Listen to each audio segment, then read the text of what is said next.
Tim? Uh, Tim who? Hey, just kind of kidding with you. You know, what can you say about Tim that isn't just obvious? Great sense of humor, easygoing guy, and all-around great human being. And everybody knows it. Um, Now, personally, my strongest recollections of our time together would have had to be when Tim played the role of rock hard rock drummer in such great groups as the Fecal Trio and Storm and Norman and the Nash Ramblers. Uh, he was a man that just rocked the socks off of eastern Iowa. So, I suppose at this time that more or less concludes my comments here, and to quote a great American, that's all I have to say about that. Hi Tim, Veronica. Good to see you all. Happy birthday. John called about 10 minutes ago, so I didn't have a chance to work up very much. He said he wanted as little as possible with me on this tape as possible. So did that make any sense? Start over. Re-rolling.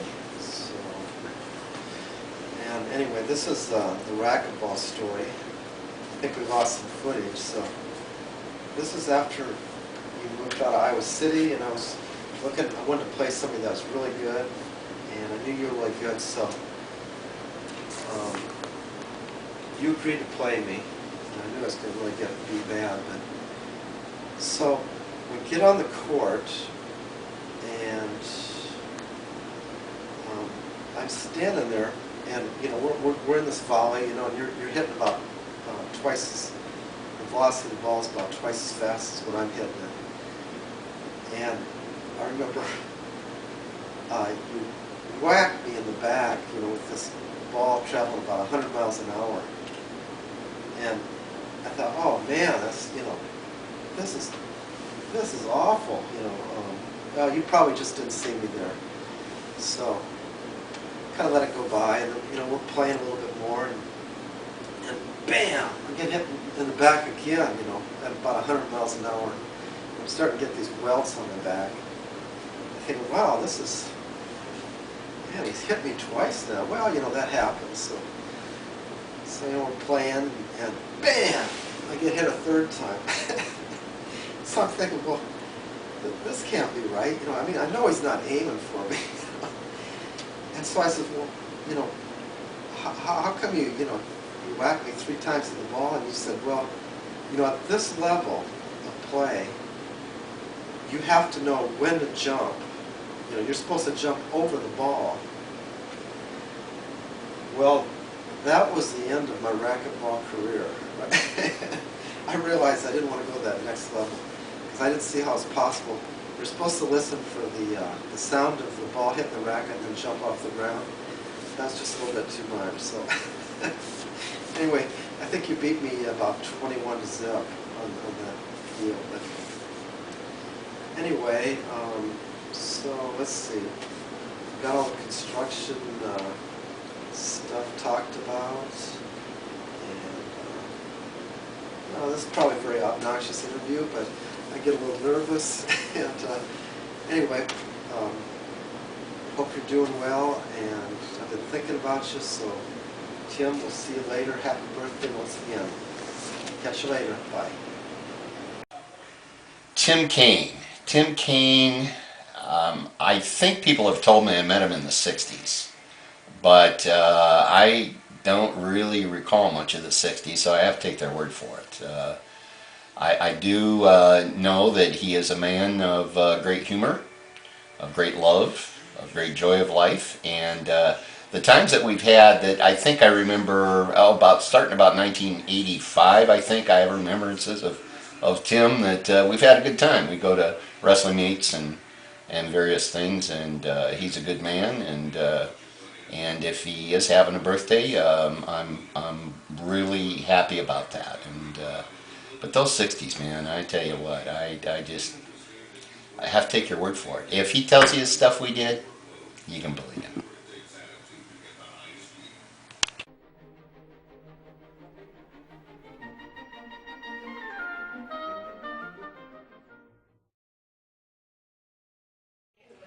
Well, Tim, the big 61.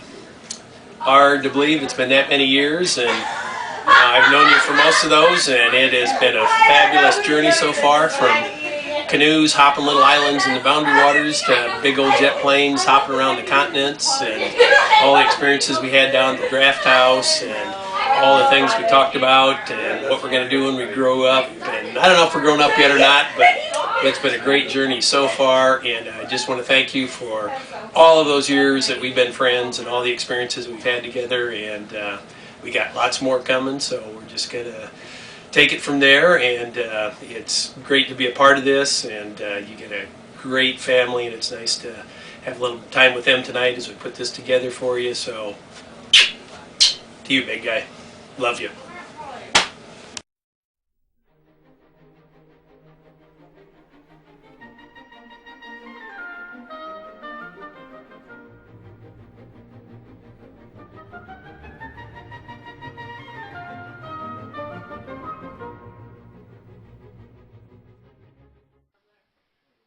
I'll tell you something I really have, through the years, have totally appreciated about Tim and his efforts to sort of help me get my life organized and to be a little bit more financially sound. And I mean, it's through no fault of his own. It hasn't worked, but he never gives up, and I really appreciate that. I can think of several different times. I can just picture him. He gets his notebook out, his pencil, and he makes columns, and he writes numbers, in the columns. And, one column will be bills that I have, and the other column will be my income. And then there's sometimes another column, I think of something called savings that I'm supposed to, move some money from column A into that column or something like that. And he's so cute when he tries to lay that all out, and it looks very nice on paper. And he went out to Indiana to do it. I've done it in his kitchen and different points along the road. And I think I saved them all somewhere. And I saved them probably instead of the money I'm supposed to save. But, they are more precious to me than anything I might have in the bank. So, happy birthday, brother. Thanks.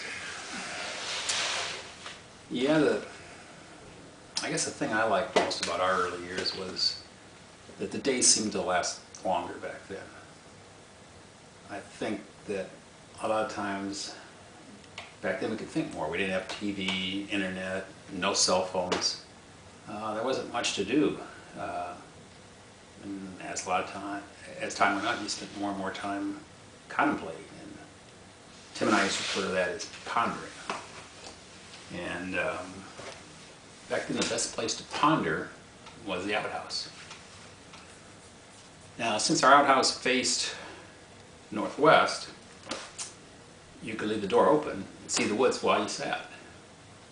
It was a wonderfully tranquil spot, and most importantly, it was a two-holer. Now, Mom's breakfast always kind of sat a little heavy in our stomachs, so shortly after eating every morning, Tim and I would find ourselves heading the outhouse together. And it happened so often that we were out there together that I think that's why it's my earliest recollection. The problem is those days all kind of blend together. But there is one that kind of stands out. And I do remember it specifically. I think I can put a date on it. It was